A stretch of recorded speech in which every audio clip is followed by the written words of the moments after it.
अभंग एकनाथ महाराजांचा आहे। सर्व संतांच्या मध्ये आगळे आणि वेगळे वैशिष्ट्य लाभलेले संत म्हणजे नादबाबा आहे। काही संत आहेत शांत नाही, काही शांत आहे संत नाही, काही संतही आहे शांतही आहे श्रीमंत नाही। पण संत, शांत आणि श्रीमंत या तिन्हीचं एकत्रीकरण म्हणजे एकनाथ महाराज आहे। एकनाथ महाराज सोडले तर बाकी सगळ्या संतांचा विचार केला नाना तर 18 विश्वे दारिद्र्यानं भरलेलं जीवन त्या प्रमाणावरून आपल्या लक्षात येईल। रात्रीचे 12 वाजले आणि रुक्माई आई सोबत राजाबाई नामदेवाची पत्नी भांडत होती। मी तिथंच होतो म्हणून सांगतो। 2 प्रहर रात्र म्हणजे 12 वाजलेले। 2 प्रहर रात्र पाहुणे एकांत राजाई वृत्तांत सांगे माते अन्न वस्त्र नाही खाया जेवायासी नाचे अहरणीसी निर्लज्जा भला मार्ग तुम्ही उमजोणी सांगा नामयाची राजा बरी नव्हे अहो रखमाबाई विठोबासी सांगा भरतारासी कागा वेडे केले 14 माणसे आहे माझ्या घरी इंडती दारोदारी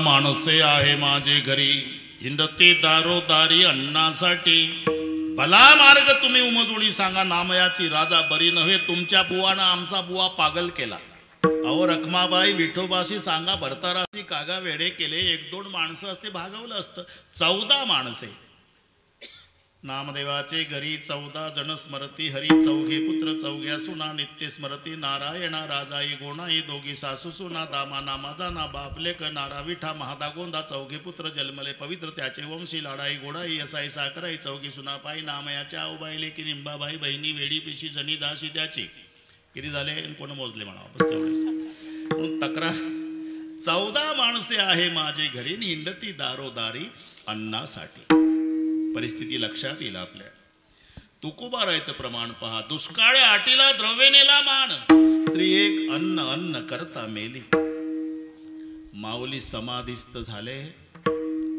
आणि मग मुक्ताईनं धाकट्या भावाच्या गळ्याला बिलकुल रडणं सुरू केलं रडू नको ताई दादा कसं होईल रे आपलं का ज्ञानदेव निवृत्ती भिक्षेसी जात सोपान मज सांभाळीत यावरून लक्षात घ्या मधुकरी मागितली म्हणून एकनाथ महाराज सोडले तर सर्व संतांचं जीवन इथे संत आहे शांत आहे श्रीमंत आहे नाहीतर लक्ष्मी आणि सरस्वती दोघी एकत्रित नांदत नाही पण दोघीला एकत्रित नांदवायचा पुरुषार्थ केला तो पैठणच्या संतांनी जिथे श्रीमंती आहे आणि विद्वत्ताही आहे नाही तर ह्या दोघी नांदत नाही आता ब्रह्मरुंदांची क्षमा मागून बोलतो रे बाबा पण हे वारकरी ब्रह्मरुंद आहे माझ्यावर काही रागावणार नाही ते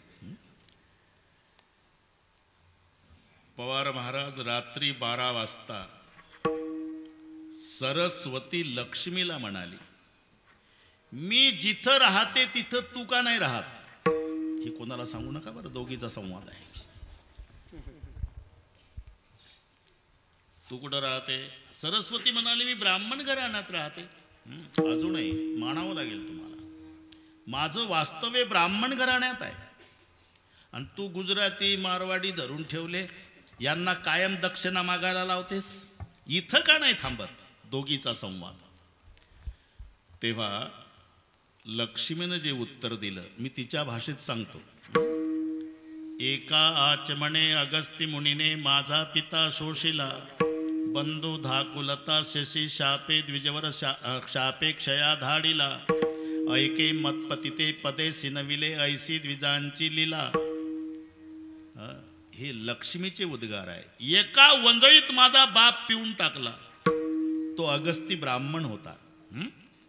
जवरी तवरी समुद्र करी गर्जना, जव त्या अगस्ती ब्राह्मणा देखील नाही वा.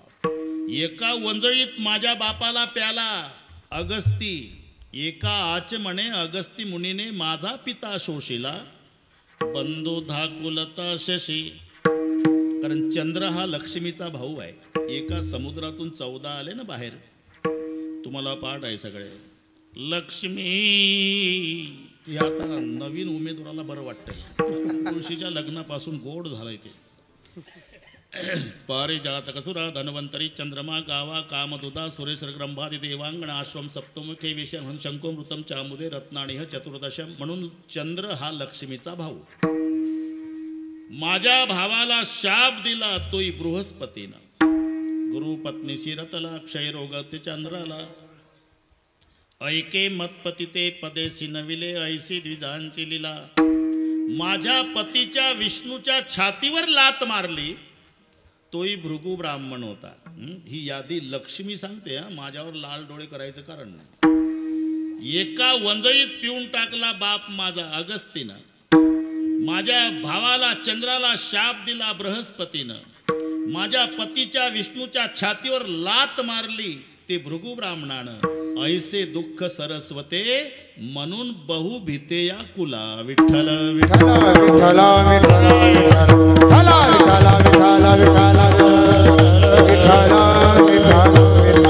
सांगण्याचा उद्देश की या दोघी लक्ष्मी आणि सरस्वती एकत्रित नांदत नाही, पण त्या दोघीला एकत्रित नांदवायचा पुरुषार्थ केला तो पैठणच्या संतांनी.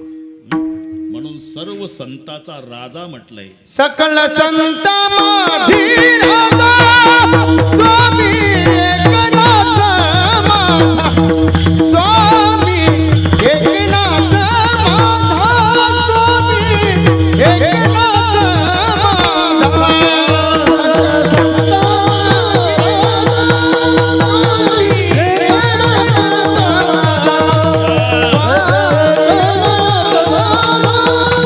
स्वामी एकनाथ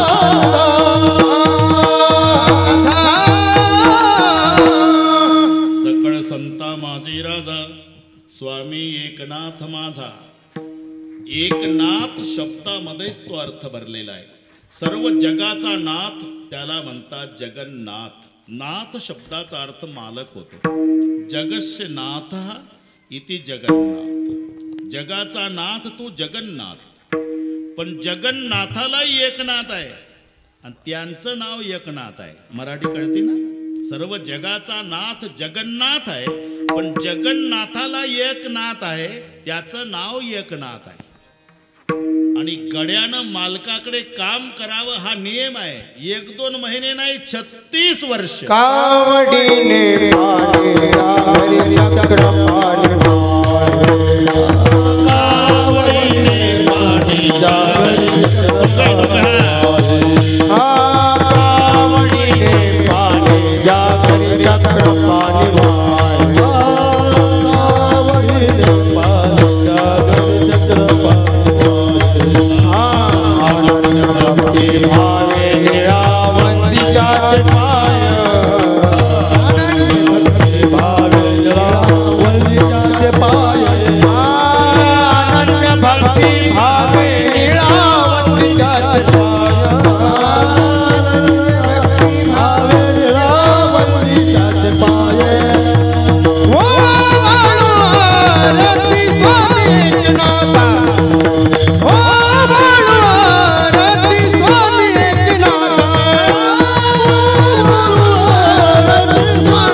एकनाथ महाराज ते या अभंगात दत्त नामाचं महात्म्य सांगतात आणि त्यांच्या सांगण्याला महत्व आहे कारण ते दत्त परंपरेतील आहे. आपण संशोधन करा. एकनाथ महाराज आपली परंपरा सांगतात. जो निर्गुण निराभास जेथुनी उभव शबल ब्रह्मास जेथुनी उद्भव शबल ब्रह्मास आदि नारायण म्हणती त्यास जो का सर्वासा आद्य गुरु. तयाचा ब्रह्मा अनुग्रहित ही परंपरा नीट लक्षात घ्या. तिथून सुरू झालं. जयाचा ब्रह्मा अनुग्रहित जो निर्गुण निराभास जो निर्गुण निराभास जो निर्गुण निराभास जो निर्गुण निराभास तुने उद्भव शबल ब्रह्मास तुने उद्भव शबल ब्रह्मास जेथुनी उद्भव सकल ब्रह्मास जेथुनी उद्भव सकल ब्रह्मास आदि नारायण म्हणते त्यास आदि नारायण म्हणते त्यास आदि नारायण म्हणती त्यास आदि नारायण म्हणती त्यास जो का सर्वासा आद्य गुरु जो का सर्वाचा आद्य गुरु जो का सर्वासा आद्य गुरु जो का सर्वाचा आद्य गुरु दयाचा ब्रह्मानुग्रहित ब्रह्मानुग्रहित दयाचा ब्रह्मानुग्रहित दयाचा ब्रह्मानुग्रहित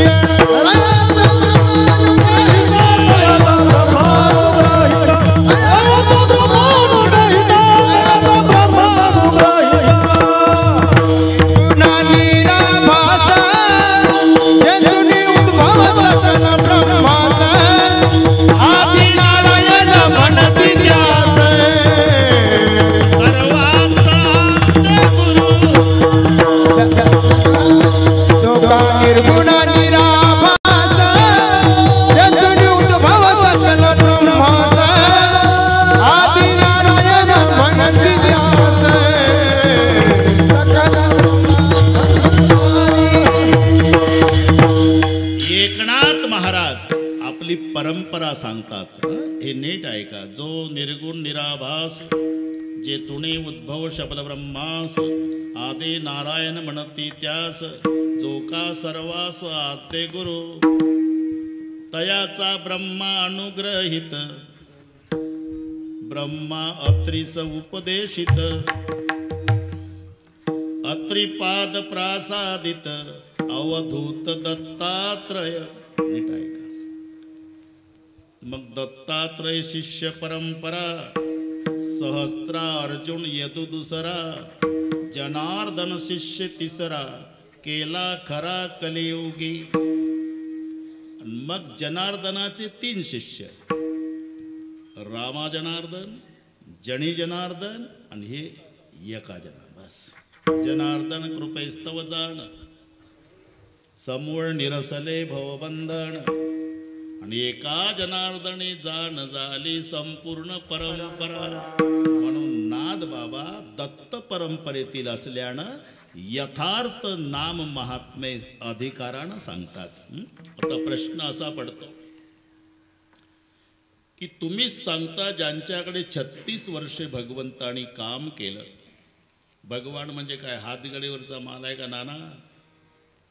शेष महेश दिनेश गणेश सुरेश हो जाही निरंतर ध्यावय जाही अनादि अनंत अखंड छेद वेद सुवेद बघावय नारद शुकदास रटी कधी हरे तो पुणे पार नभावय. बस कळलं सगळं. नसल कळलं तरी हो म्हणत जा. शेष महेश दिनेश गणेश सुरेश हो जाही निरंतर ध्यावय. ज्यांचं ध्यान हे करतात. शेष सुनका बाई वेदासी काही कळलेची नाही शेष शिनला झाल्या द्विसहस्त्र जिभा देव काहो विटेवरी उभा. शेष महेश भगवान शंकर त्यागुणी कैला सर्वही संपत्ती स्मशानासी वस्ती रुद्र करी कासया कारणे ब्रह्मशोधावया. महेश, गणेश, गणपती, दिनेश, सूर्यनारायण आणि सुरेश म्हणजे इंद्रदेव. ही 5 नावं आहे. शेष, महेश, दिनेश, गणेश, सुरेश जाई निरंतर ध्यावय. जाई अनादि अनंत अखंड अच्छेद अभेद सुबेद बतावय. नारद असे शुक व्यास रटय पछी आरे तऊ पुनी पारण पावय. अजूनही सांगतात की काही हिमालयामध्ये साधू उलटे टांगतात बरं का नाना स्वतःला. आणि उलटे टांगलेल्या साधूला जिवंतपणी कावळे, गीध, पक्षी लचके तोडून तोडून खातात. तेव्हा ते टांगलेले साधू त्या कावळ्याला आणि गीध पक्षाला प्रार्थना करतात, खा रे बाबा खा, लचके तोडून खा, पण एक विनंती आहे, कागा सब तन खाइयो चुन चुन खाइयो मांस, दो नयना छांड दियो पिया मिलन की आस. सगळे खा, पण प्रभूचं दर्शन होत नाही तोपर्यंत आमचे बोबुळे काढू नका. बाकी सगळे खा, तरी त्यांना प्रभू दर्शन देत नाही. त्यानं 36 वर्षे राहावं ज्या संतांच्याकडे. असे अधिकारी संत एकनाथ महाराज. मग एवढे मोठे अधिकारी संत आणि इथे लागून या पाया. लक्षात घ्या. असं का? तर पहिल्यांदा संत उपदेश करतात. उपदेशानं काम भागलं नाही तर रागावतात, आणि रागावून माणसं ऐकत नाही, मग नाईलाजानं पाया पडतात. या 3 भूमिका लक्षात घ्या. पहिला उपदेश असतो. गुरुजी आले, तुम्ही प्राध्यापक नाही तिकडचे गुरुजी. पाटील आहे का घरी? आता पाटलाच्याच वाड्यात कीर्तन आहे ना आपलं. घरी आहे का पाटील? अहो या ना गुरुजी. बाहेर का? काय तुमचा बाळू 4 दिवस झाले शाळेत आला नाही. काय सांगता गुरुजी? 10:30 जातं ते घरून, 5:30 येतात. तुम्हाला वाटतं गेलं शाळेत? ठीक आहे गुरुजी, तुम्ही जा, तपास करतो. दुसऱ्या दिवशी नामदेव बुवा वडील तपासायला गेले तर उसात गावातले 4 यांचं हे पत्ते खेळत होते. बरोबर आहे गुरुजींचं. म्हणून बापानं मुलाला घरी आणलं, वाडा बंद केला आणि आतमध्ये खूप समजावून सांगण्याचा प्रयत्न केला. 10 वर्षाचा मुलगा, एकुलता एक. बाळा, माझा पंजोबा वारकरी, माझा आजा वारकरी, माझा बाप वारकरी, मी वारकरी, 4 पिढ्याचं वारकरी घराणं. अरे गावात फिरलो तरी जय हरी पाटील, जय हरी पाटील, जय हरी पाटील मान देतात अख्ख्या तालुक्यात लोक आपल्या घराण्याला. आणि तू 10 वर्षाच्या वयात पत्ते खेळतो. अरे 100 एकर जमीन आहे, अर्ध्या एकरात वाडा आहे, त्याचा एकुलता एक तू मालक आहे बाळा. रे अरे आपल्या घराण्याला शोभत नाही. पत्ते खेळू नको, शाळेत जात जा. याला उपदेश म्हणतात. 15 दिवस व्यवस्थित गेलं बरं का ना. पुन्हा 20 दिवसानं आलेच गुरुजी. ऐका पाटील, या ना गुरुजी. काय 5 दिवस झाले बाळू शाळेत नाही. अहो काय सांगता गुरुजी? 10:30 जातं ते, 5:30 येतं. तुम्हाला वाटतं? मग पाटलानं तपास केला तर मुलं अशी वसतात. यांनी ऊस बदलला. त्याला माहिती होतं हा पहिला ऊस पप्पाला माहीत झाला. दुसऱ्या ऊसात पुन्हा हे टोळकं सापडलं. आता बापाचा क्रोध अनावर झाला आणि शेवरीचं वल्ल दांडकं घेतलं. तिथून 10 वर्षाचं पोर बापानं मारत मारत मारत शाळेत नाही वाड्यात आणलं. आतून कडी लावली, नायलॉनच्या दोरीनं वाड्याच्या खांबाला बांधलं पोर. जे मारायला सुरुवात केली, कपडे फाटले, जखमा झाल्या, रक्त येऊ लागलं. त्याला रडता येईना मुलाला. पाटलींमध्ये पडली. जीव घेता का त्याचा?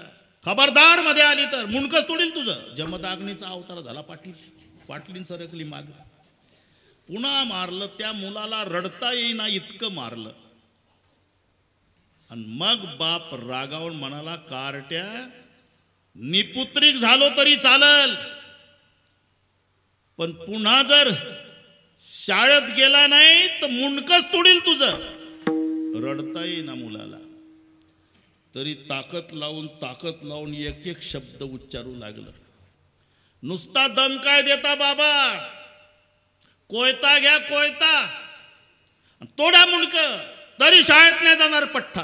काय करतो बाप आता काय करतो? एवढा रागानं लाल झालेला बाप कोयता फेकून दिला. कचा दोरी कापली, मुलाला बंधनमुक्त केलं, लेकराला कवटाळून ढसढसा रडू लागला. बाळा, बापानं प्रेम करावं मुलावर का जनावरासारखं मारावं रे? अरे कोण गुराला बडवलं नसेल भाऊ, एवढं मारलं तुला, बरं वाटलं असेल का रे? मला मारावं वाटलं असेल? अरे तुला सांगितलं, विनवणी केली, तरी तू शाळेत गेला नाही, पत्ते खेळत होता म्हणून मारलं. राजा, मी तुझा बाप आहे आणि दोघंच आहो पण वाड्यात. मी तुझा बाप आहे, तुझ्या पाया पडतो, पण शाळेत जात जा. या 3 भूमिका लक्षात आल्या.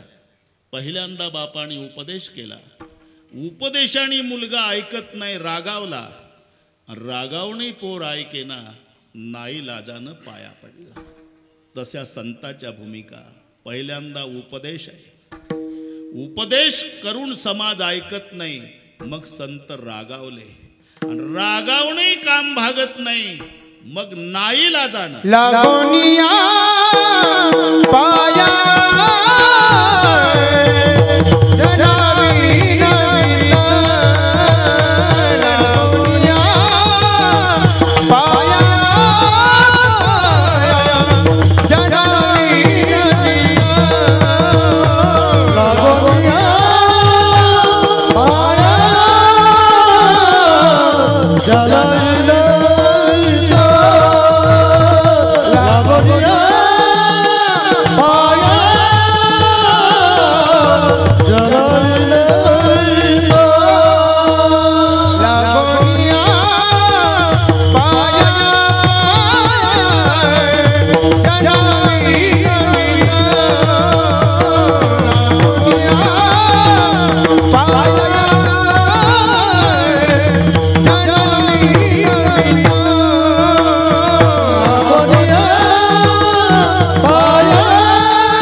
मग रागावले आणि रागावणे काम भागत नाही, तेव्हा नाईलाजानं लागुनिया पाया जना विनवीत. आदि उपदेश.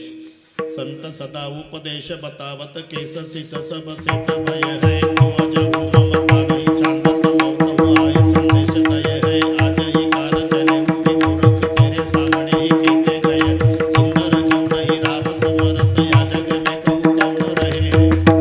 पण सुरुवात संत सदा उपदेश बतावत. उपदेश आणि संताच्या उपदेशाचा परिणाम समाजावर का होतो? त्यांचा नुसता उपदेश नाही बरे का कदम महाराज, उपदेशाच्या मागे उपासनेची ताकद आहे.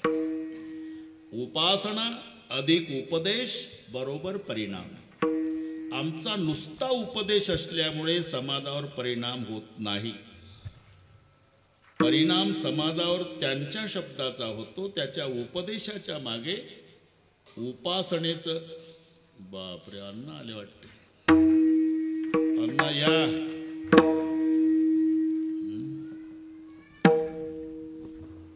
वा वा, डाके नानाही आले. प्रवचन आहे तुमचं इथं एक दिवस. वा वा. मस्के पाटील आले, बरेच पाटील आले. अण्णा खुर्ची घ्या ना, जमल. बरं ठीक आहे. विठोबा रखमाईला घालू ना आपण ते आता. नाही, मला घालायचा होता ना. बर, मला घालता. बरं ठीक आहे चालेल घ्या. हां ठीक आहे. विठ्ठला विठ्ठला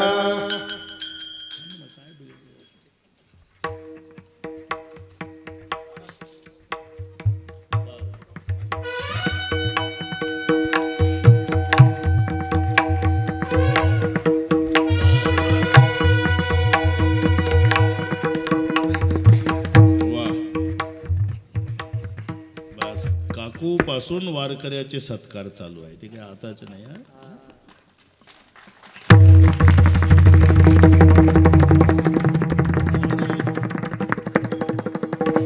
बरं, मस्के पाटलाचाही झाला बरं का. झाला म्हटलं इकडून. हा ठीक आहे. विठ्ठल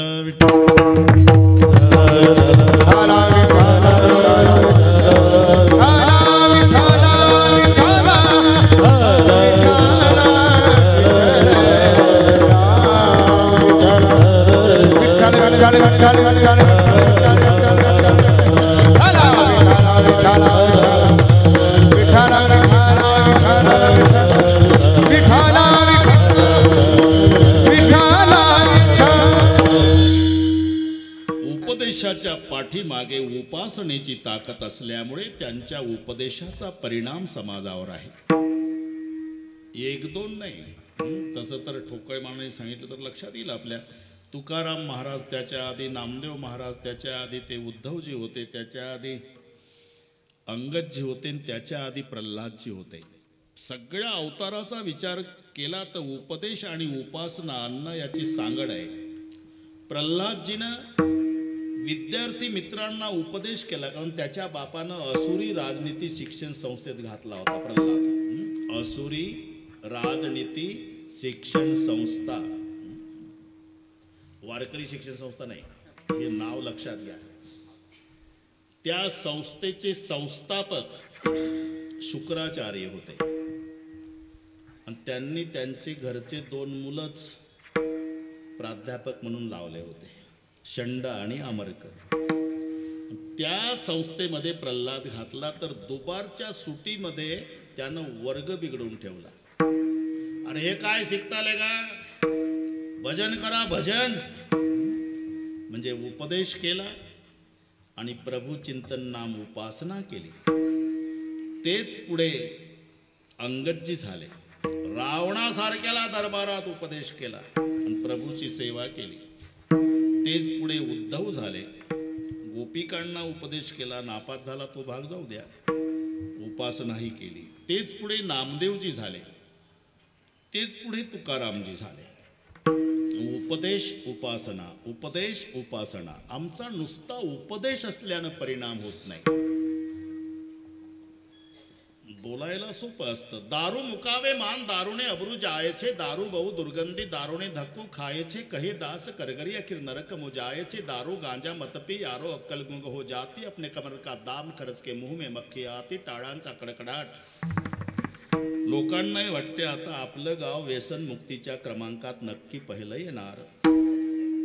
पण भाषण कोणाचं झालं, ज्याला जास्त झाली त्याचं आता सुटल का बाकीच्यांची. म्हणून हा केवळ उपदेश आहे.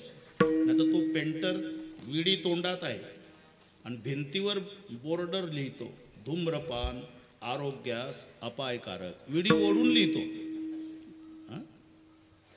संतांचा नुसता उपदेश नाही, त्याच्या मागे उपासना आहे. आधी उपदेश आहे, उपदेशानं काम भागत नाही तेव्हा संत रागावले. नाहीतर शांती ब्रह्म एकनाथ महाराज त्यांना राग आणून द्या म्हणून बक्षीस तरी राग आला नाही. हे सगळे तुम्हाला कथाभाग माहिती असल्यानं सांगण्याची गरज नाही. एवढी शांती, यौवन अंगावरी थुंकला प्रसाद देऊन, एवढी शांती नाथांच्या जवळ, तरी समाज ऐकत नाही तेव्हा रागावले. सटविन नेला कैचा नाही, सटविन नेला कैचा नाही,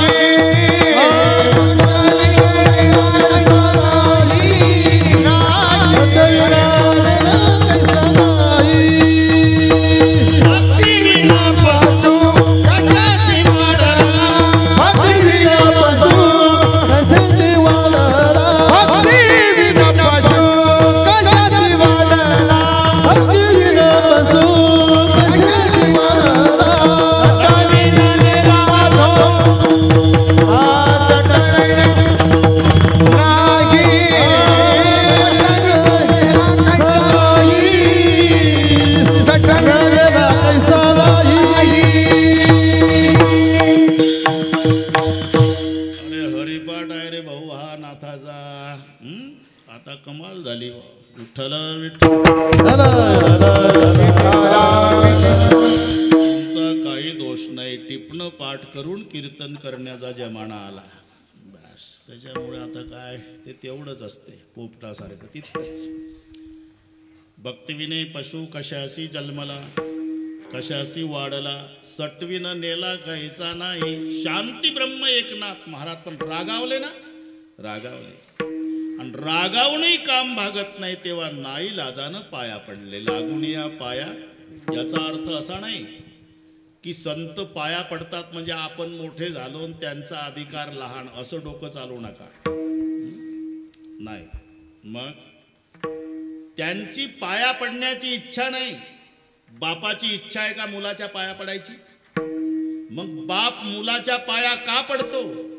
त्या मुलानं त्या बापावर पाया पडण्याची पायी आणली म्हणून नाईलाजानं पाया पडतो.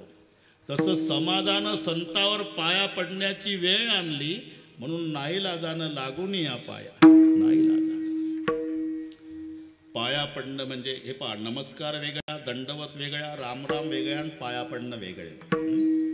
पाया पडताना डोकंच पायावर ठेवायचं असते. एक म्हणलं काय गरज आहे? तुका म्हणे एका देहाचे अवयव, शरीर तर आमचंच आहे ना.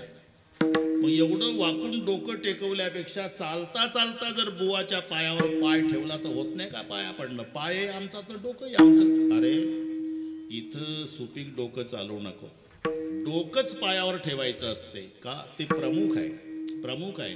ज्याच्या असण्यानं शरीर चालतं आणि नसण्यानं पडतं, इतकं प्रमुख आहे ते.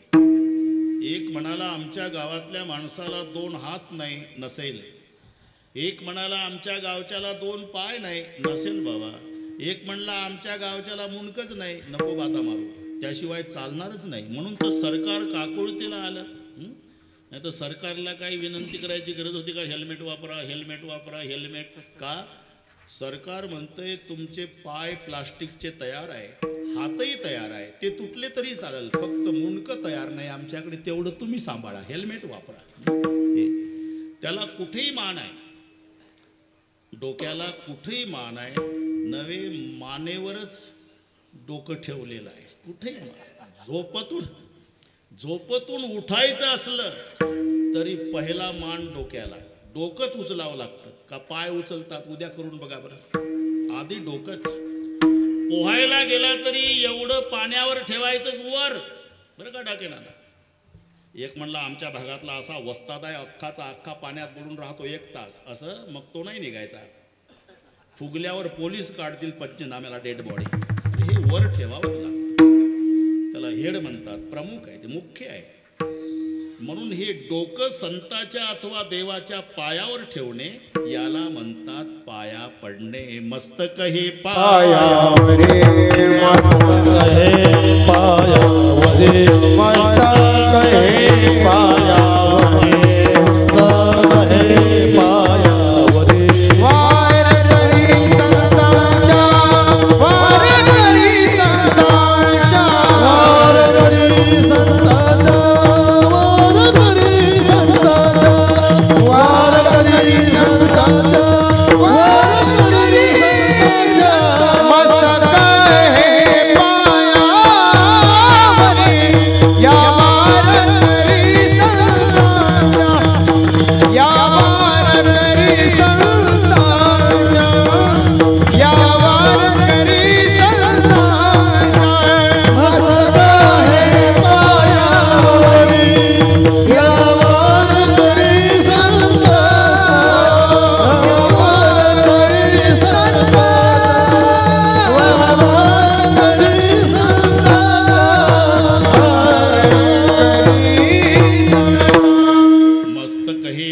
चरणावरी या वारकरी संताच्या श्री संताची या माथा चरणावरी म्हणून पाया पडणं. दंडवत वेगळा.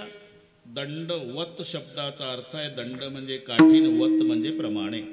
काठी अशी उभी धरायची आणि हात सोडून द्यायचा की सगळ्या अंगानं काठी पडते, त्याला म्हणतात दंडवत दंडापरी.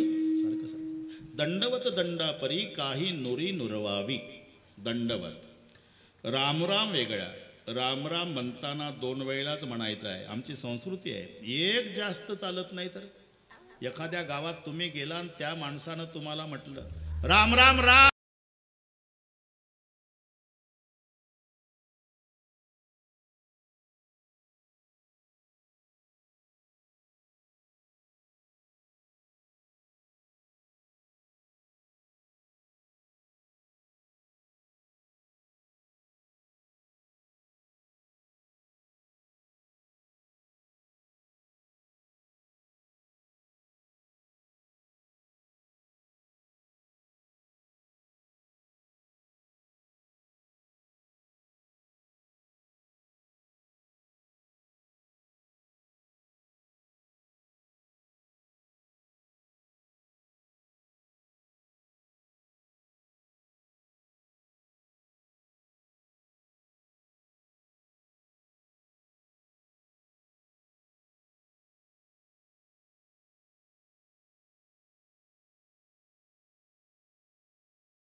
सोबत. आणि एकदा राम म्हणत ते रामरामच्या भानगडीत पडत नसतं म्हणून 2 वेळेला. आणि रामराम म्हणताना छातीजवळच हात जोडायचे असतात. राम राम का त्याचा निवास तिथे आहे. तैसा हृदयामध्ये मी, तुझ्याही हृदयात आहे माझ्याही हृदयात आहे. सर्व घटी राम म्हणून 2 वेळा. राम राम वेगळा, नमस्कार वेगळा, पाया पडणं वेगळं. हे नाथ महाराज पाया पडतात. लागून या पाया जना विनवीत. महाराज पण आम्हाला शंका आहे, तुमच्याकडे भगवंतानं 36 वर्षे काम करावं, एवढा मोठा अधिकार तुमचा,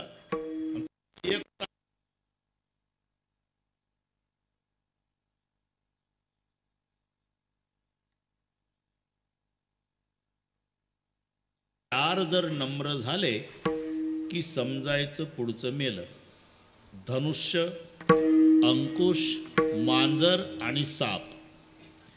धनुष्याला दोरी गुंडाळून ठेवून द्या कोपऱ्यात तर धोका नाही, पण धनुष्यावर बाण लावून दोरी ओढली डाकेनाना धनुष्य वाकला की समजायचं ज्याच्यावर बाण जाईल ते मरतं. याची नम्रता त्याचा प्राण. अंकुश जर वाकला तर हत्तीला थांबावं लागतं. सापानं फणा काढला तर धोका नाही, त्याला दंश करता येत नाही, फक्त जीभ काढू शकतो. फणा काढलेला साप चावत नाही, त्याला तोंडच उघडता येत नाही, फक्त जीभ काढतो तो. पण त्यानं फणा खाली ठेवला की समजायचं आता दंश करणार. नवनी निचकी अति दुःखदाय. तसं मांजर मांजर जर सरळ रस्त्यानं जाऊ लागलं सकाराम पाटील तर येड्या बाबतीतले उंदर सुद्धा हसू हसू गप्पा मारतात. जाऊ दे मांजर मांजर सुंब्याला चाललं हा ना. त्या मांजराला उंदर घाबरत नाही. मग जे मांजर दबा धरून बसतं, पुढचे पाय पुढं त्याच्यावर मान टाकतं, कान पाडतं, इतकं नम्र झालं उंदरानं समजायचं आपण मेलं. असे 4 आहे. नवणी निचकी अति दुःखदायी जिमी अंकुधन उरग बिलाई. मग आम्हाला शंका आहे, एवढे मोठे संत तुम्ही, ज्यांच्याकडे भगवंतानी काम करावं एवढा अधिकार, आणि पार 1 तास झाला लागून या पाया पडता विनवणी करता. विनवणी करण्याचा आणि पाया पडण्याचा तुमचा नेमका हेतू काय? मुखी बोला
पण विनवणी करण्याचा आणि पाया पडण्याचा हेतू काय तुमचा? एवढाच उद्देश आहे. मुखी बोला दत्त वारंवार. तुम्ही दत्त दत्त दत्त दत्त हे वारंवार नामस्मरण करा. महाराज प्रयोजन मनुदिस्से मंदुपी न प्रवर्तते. मूर्ख माणूस सुद्धा फलाशिवाय प्रवृत्त होत नाही. ज्याला 1 रुपयाचे सुटे पैसे मोजता येत नाही त्याला विचारा, महादू चालतो का रे ऊस तोडणीला? हाजरी सांगा, हाजरी. महादू आधी हाजरी विचारतो, हाजरी पसंत पडल्यावर कोयता उचलतो. म्हणजे मूर्ख सुद्धा फलाशिवाय प्रवृत्त होत नाही.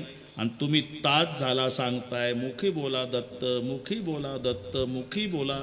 उद्यापासून आम्ही दत्त दत्त दत्त दत्त नामचिंतन करू. पण त्याचा फायदा काय? तेने तुम्हाला सुख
नामचिंतन करू, पण त्याचा फायदा काय? फायदा त्याने तुम्हा सुख होईल अपार. अपार सुख होईल. म्हणजे आता सुख नाही का? हे सुख आहे, पण याला मर्यादा आहे. ते सुख असं होईल की ज्याला मर्यादा राहणार नाही. अपार त्याने तुम्हा सुख होईल अपार. आता जे सुख आहे हे सुख नाही, सुखाभास आहे. आणि मानलं तरी टिकत नाही. डाके नाना उतरत जात. तारुण्यामध्ये पती पत्नी जेवढ्या प्रेमानं एकमेकाकडे पाहतात तेवढ्या प्रेमानं म्हातारपणात पाहत नसतात. पहिली गोष्ट पाहतच नसतात. हे चांगलं माहिती आहे तुम्हाला. आणि समजा एखाद्या दिवशी चुकून एकमेकाकडे पाहिलं तर असे पाहतात का दोघांचं 7 जन्माचं वैर आहे. म्हातारीचे लाल डोळे आणि म्हाताऱ्याचे लाल डोळे दोघांच्या मध्ये जर थांबलं मधलंच पेटल, एवढी रागीट दृष्टी असते. एका बांधावर दिवसभर गवत कापतात तरी बोलत नसतात. इतकं बिघडतं.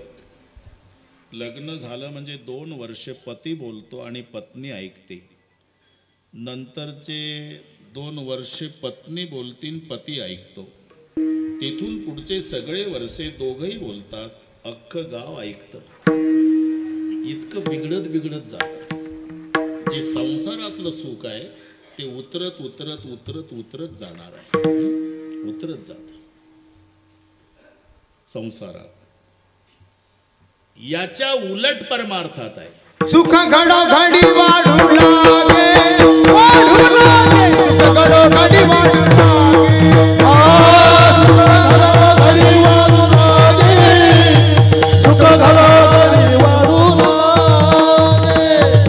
मग राम नामे उपरे आवडी, सुख घडोघडी वाढू लागे, सुख घडोघडी वाढू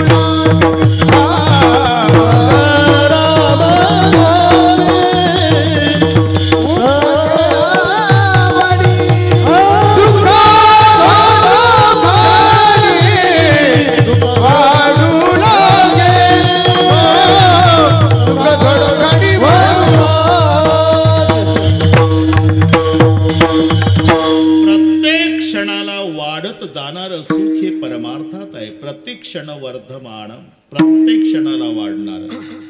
नाहीतर डाके नाना सिनेमाचं किती चांगलं गाणं निघू द्या, वर्षात 6 महिन्यात 2 वर्षात कंटाळा आल्याशिवाय राहणार नाही. आला कंटाळा. अशिक्षित आजी सुशिक्षित नातवावर रागावते. गोविंद्या डोक्यात फरक झाला का? पागल झाला? उठला सुटला झिंग झिंग झिंगाड झिंग झिंग झिंगाड झिंग. दुसरं म्हणणार वैतागले ना 2च वर्षात.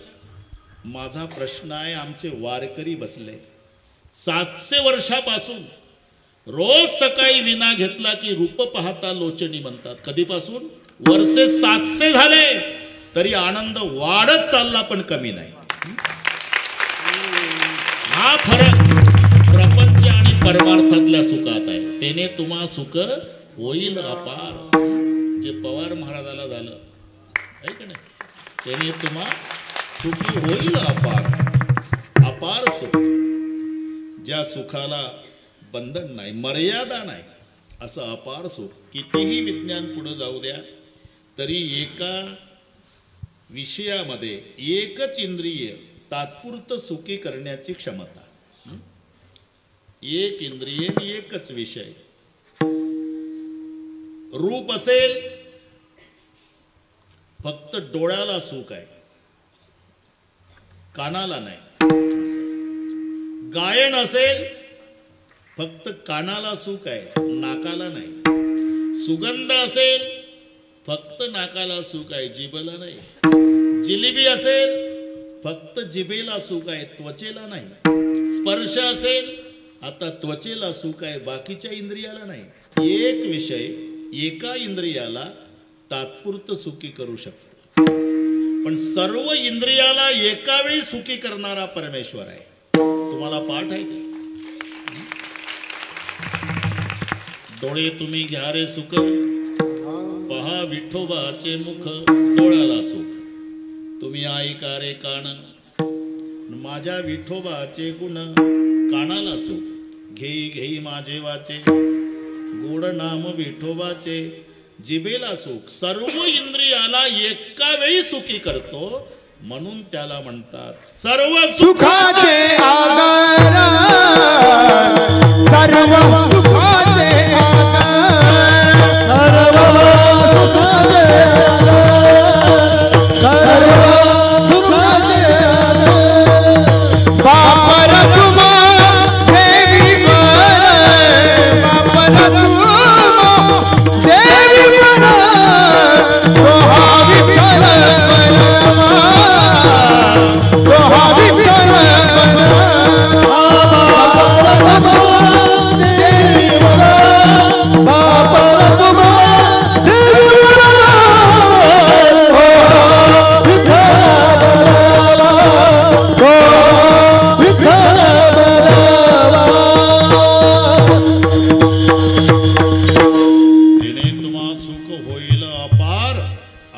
सुख होईल कशामुळे मुखी बोला दत्त वारंवार त्याने तुम्हा सुख होईल अपार अपार सुख होईल म्हणून दत्त दया सागर आठवावा इथे शब्द दया सागर आहे दत्त हे दयेचे सागर आहे सागर शब्द का घातला अण्णा काही दयेचे ओढे आहे काही दयेच्या नद्या आहे आणि दत्त प्रभू दयेचा समुद्र आहे म्हणून शब्द सागर घातलाय दत्त दया सागर आठवावा ओढ्याला पाणी असतं पण थोडा वेळ पट्टीच्या पोहणाऱ्याला ओढा जाऊ देत नाही पलीकडे पट्टीच्या पोहणाऱ्याला 15 ते 20 मिनिट पाणी टिकतं पण नाही जाऊ देत ओढा हे म्हण आहे ना उथळ पाण्याला संपूर्ण कुंभम न करोति शब्दम ज्याच्यात ताकद भरपूर आहे त्या पहिलवानाचं चालणं पहा तुम्ही थोडी तरी मान वाकून चालतो हिंद केशरी आणि टीबीचं पेशंट छातीच नसते त्याला तिथं बोर्ड लावावा लागतो की पूर्वी इथे एकेकाळी छाती होती तर 3 बटना उघड्या ठेवून चालतं हायवेने केवरे भाई सीना निकाल करके चल रहे बोले इसलिए चलता हूँ मेरा भाई पहलवान काही कारण आहे पहलवान भाऊ घरी हे टीबीचं पेशंट छाती काढू विंचू आणि साप बघा तुम्ही 1000 पट जहर सापात आहे 1000 पट तरी नेहमी मान खाली आहे सापाची कधी पा खाली मान नग भरच विष आहे डाके नाना विंचवात 24 तास आकडावर बस असंच आहे येड्या बाबळीच्या फांद्या वाकत नाही तिला फळच नाही फळली या तरुची शाखा आणि सहज भूमीसी उतरे देखा म्हणून विंचू पहा एखाद्या वेळेला साप फणा उगारतो बरं का पवार महाराज एखाद्या वेळेला आणि एखाद्याच वेळेला विंचू नांगी टाकतो विंचू नांगी टाकतो पाल बघितल्यावर कारण पाल खाते विंचूवाला पण पालीनं जर कोंबडी बघितली ना तर कोंबडी पळत पळत पळत येते पालीचं शेपूट धरलं का नेली उकिरड्यावर संपली पाल एवढा जहिरी विंचू त्याला पाल खाते एवढी जहिरी पाल तिला कोंबडी खाते एवढी जहिरी कोंबडी शपथ मी काही बोललो नाही तुम्ही का हसता हे अण्णा नाही कळलं नाही हसा तुमचे दिवस आहे हसा विषभार सहस्त्रेण 1000 पट विषभार सहस्त्रेण गर्वम नायाति वासुकी ऋषिको बिंदू मात्रेन ऊर्धम वोहति कंटकम हा दोन मधला फरक आहे म्हणून ओढा नदी परवडली पण ओढा नाही जाऊ देत पलीकडे ते 2 शेतकरी पेरणी करून आले बरं का नाना तिकडची गोष्ट पेरणी करून आले पलीकडे गाव आणि ओढा होता आणि भरून वाहत होता म्हणला कसं रे आता ओढा वाहतो जाऊ दे म्हणला का दिवसभर टिकते पाणी थोडा वेळ टिकल काय पेरणी केली वगैरे चर्चा अरे म्हणलं आतापर्यंत चिलीम झाली असती ना आपली कोणी मनाई केली एकानं ते चिलीम काढली, त्याच्यात काडी खोवली, फुंकर घालून स्वच्छ केली, तो खडा पुसला, मग खडा चिलमीत घातला, मग तंबाखू भरला, तो उलट्या अंगठ्यानं दाबला. मी सांगतो हे लक्षात घ्या. आणि मग त्याला कापड गुंडाळायचा असतो खाली, त्याला शापी म्हणतात, शापी. आणि ती भिजवायची असते, थोडी वलसर करून पिळतात ते, मग त्याला गुंडाळतात चिलमीला. कारण उद्देश आहे की जोरात ओढल्यानंतर तंबाखू घशात येऊ नये, फिल्टर होऊन धूर पोटात जावा. फिल्टर ते डबल गुंडाळतात, डबल फिल्टर. ते यानं सांगितलं त्याला, जा रे शापी भिजवून आण वड्यातून. ते गेलं, न भिजवताच आलं. अरे तुला सांगितलं शापी भिजून, म्हणला थेंब नाही वड्यातनं कुठं भिजू शापी. कोणता वडा? यांना जाऊ देत नव्हता पलीकडे. 20 मिनिटात त्याच्या शापी भिजवायला पाणी नाही. तशी काहीची दया 2 तास, वड्यासारखी, वड्यासारखी. काहीची दया नदीसारखी आहे. नदीचं पहा तुम्ही, चढ उतार आहे. वर्षा काळी सरिता चढू लागे पंडुसुता.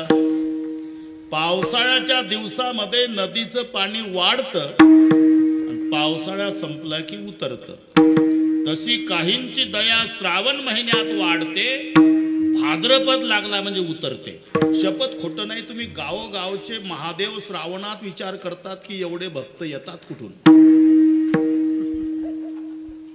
तांब्यात पाणी बेलाचं पान, हर हर महादेव. बेलाचं पान तांब्यात पाणी, हर हर महादेव. बेलाचं पान तांब्यात पाणी, हर हर महादेव. महादेव म्हणतो 11 महिने रजेवर जाता का रे? तोंड दाखवा नाही पुन्हा श्रावण महिन्यात. मग श्रावण महिन्यात खेडेगावातली कोंबडी बघा तुम्ही, मुलाबाळासह सुरक्षित असते. मालकानं नियम केलेले असतात. महिना श्रावणाचा आहे, कोंबडीला धोका नाही. फिरायला निघली म्हणजे 10-5 पिलं पुढं, 10-5 पिलं मागं, छाती काढून चालती कोंबडी. पुढं पाहती, मागं पाहती, मेरा भारत महान. 1 महिना श्रावण महिना संपला, कोंबडी एकटी उकिरड्यावर दिसेल. तिला विचारा, कोंबडी काय महाराज? लेकरं नाही दिसत. चांगले महाराज झाले, कळत नाही का तुम्हाला? श्रावण संपला ना, मग लेकरं संपली. तुम्ही आमचा नंबर लागतो गणपती उठल्यावर. हे आमची दया सांगतो. श्रावणात वाढते, भाद्रपदात उतरते. ही नदीसारखी दया. वर्षाकाळी सरिता चढू लागे आणि शरद कालुरी सरिता ओटू लागे. ही दया नदीसारखी, ती दया ओढ्यासारखी. पण दत्त प्रभूची दया सागरासारखी. सागर, सागर म्हणजे जगातल्या नद्या कोरड्या पडू द्या, तुम्ही उन्हाळ्यात जा नाही तर पावसाळ्यात जा, रात्री जा नाही तर दिवसा जा, दुष्काळात जा नाही तर सुकाळात जा, तरी समुद्र पूर्ण पाण्यानं भरलेला. तसं दत्त प्रभूकडे कधी जा, पूर्ण दयेनं भरलेला. म्हणून दत्त प्रभूला दयेचा सागर म्हटलंय. दत्त दया सागर.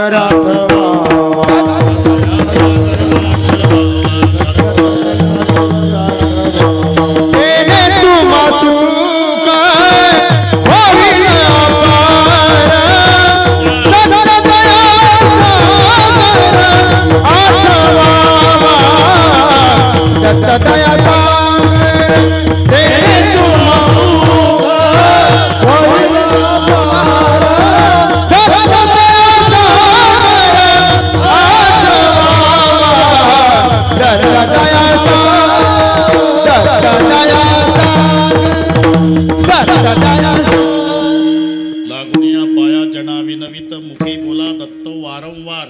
वारंवार दत्त म्हटलं तर सांगितलं ना, त्याने तुम्हा सुख होईल अपार. म्हणून दत्त दया सागर आठवावा. आता 24 मिनिट राहिले आपले. 1 मिनिट पुढं जात नाही ना आधी सोडत नाही बरं का नाना. अण्णा आलेले आमचे, मग थोडं त्यांना बोलायला लावतो मी. तिथे आमच्या काकू असायच्या स्टेजवर, चाकरवाडी. आता 2 वर्ष पाटील आले ना, 2 पाटील आले म्हटलं ना, एक सकाराम पाटील ते पाटील. पण ते कोरोनामुळे 2 वर्ष झाले. नाहीतर अण्णा आणि काकू स्टेजवरच असायच्या.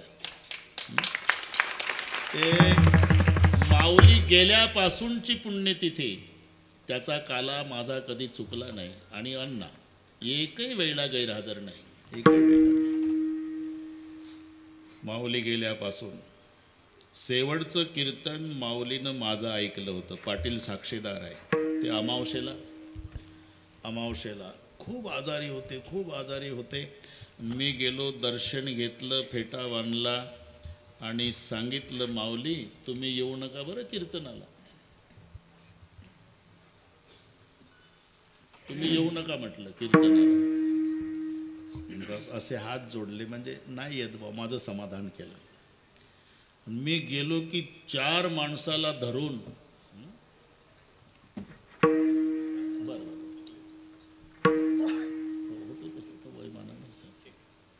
खुर्चीवर बसा ना, ती खुर्ची आहे तिथं बाबा,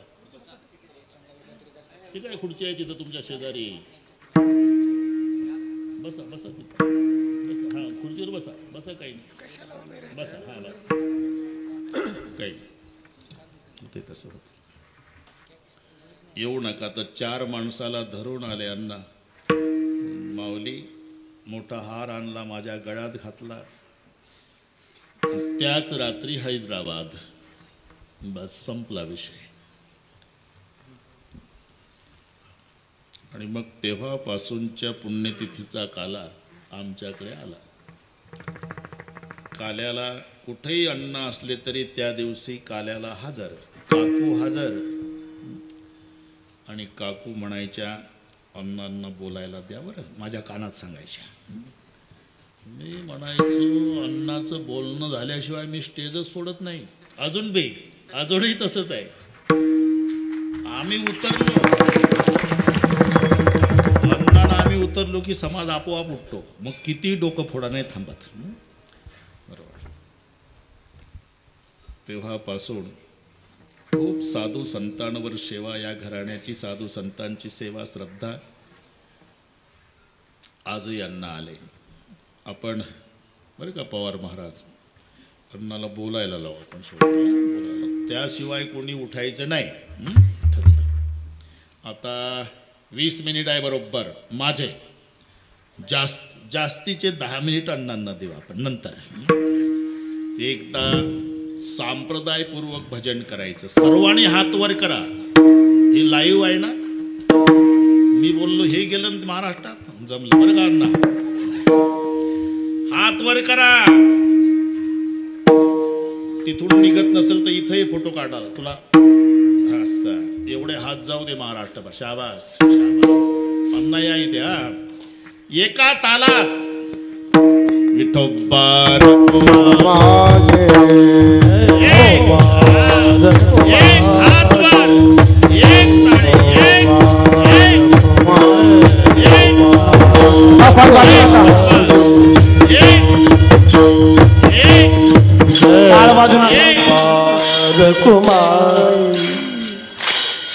टाळ वाजू नका, फक्त टाळी.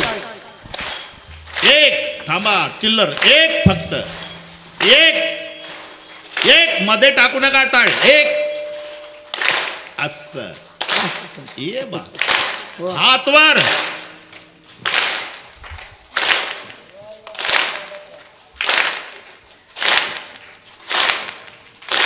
जय हो.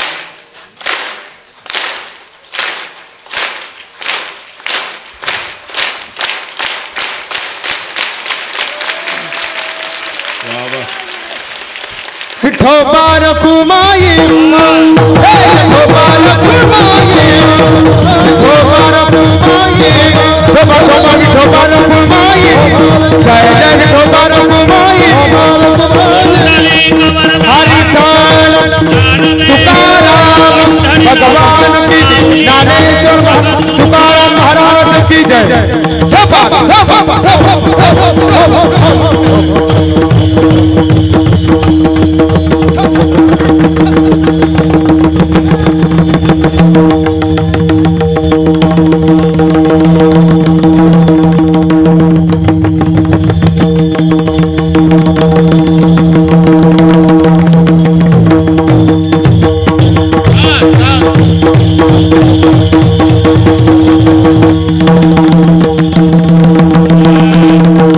स्टेज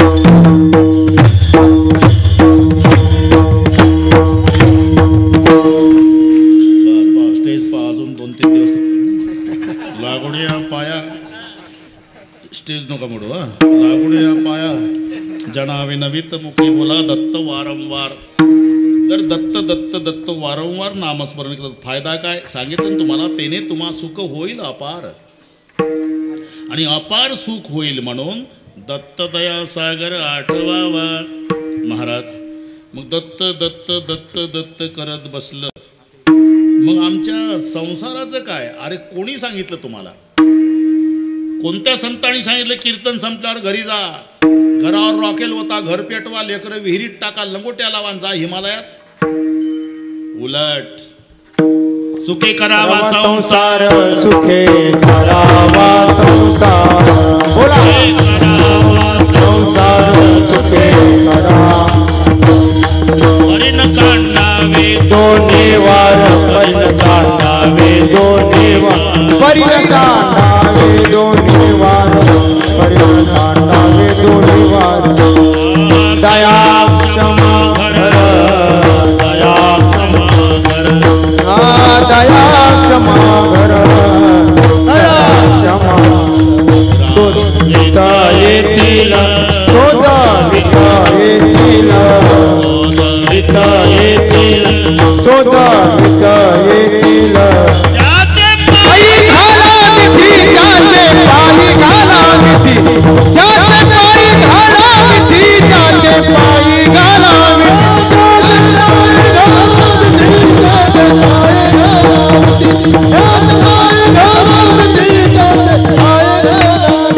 सुखे करावा संसार परिण सांडावे दोन्ही वार. अहं दया क्षमा घर शोधित येतील. सुखे करावा संसार परिण सांडावे दोन्ही वार. दया क्षमा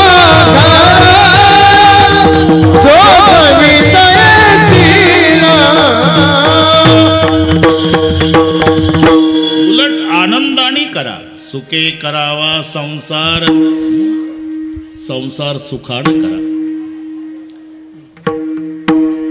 काय नाही बाकीचे जाऊ नका, ते करते व्यवस्था बरोबर. बाबा चालत चालले पायानं म्हणजे फार टेन्शन घेऊ नका तुम्ही. सगळे MBBS होऊ नका.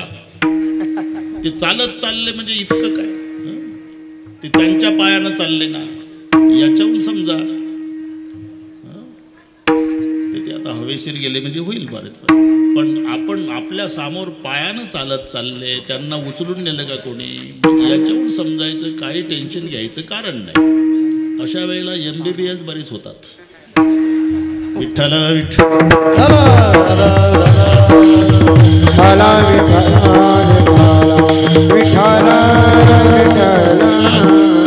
काही काळजी करू नका. सुखानं संसार करा. सुखे करावा संसार आनंदाने करा. पण तो कसा करा याकरता दृष्टांत आहे. संसार करताना पक्षापासून शिकायचं. म्हणजे आपल्या आपल्या पक्षापासून नाही, पुन्हा भानगड निर्माण होईल बरे का. पक्षी पक्षी पक्षी अंगणी उतरते ते का गुंतोनिया राती हो. अंगणी उतरती ते का गुंतोनिया पक्षी अंगणी उतरती ते का गुंतोनिया राती.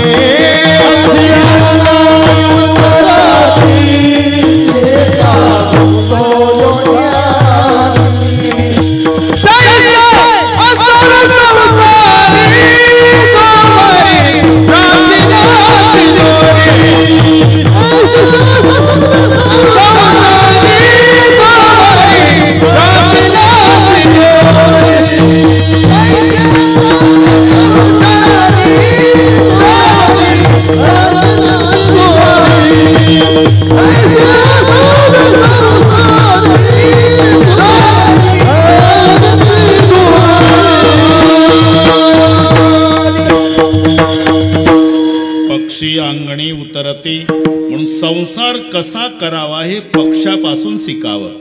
माणूस किती पुढं गेला अण्णा तरी पक्षाच्या पुढं अजून त्याची मजल गेली नाही.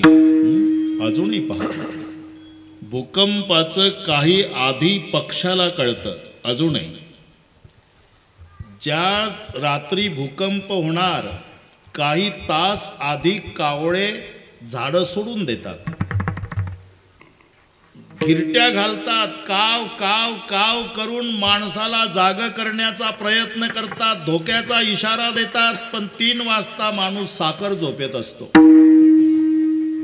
म्हणून किती विद्वान माणूस असला तरी बिल्डिंग मध्ये सापडून मरतो. एकही कावळा भूकंपात भिंती खाली मेला नाही.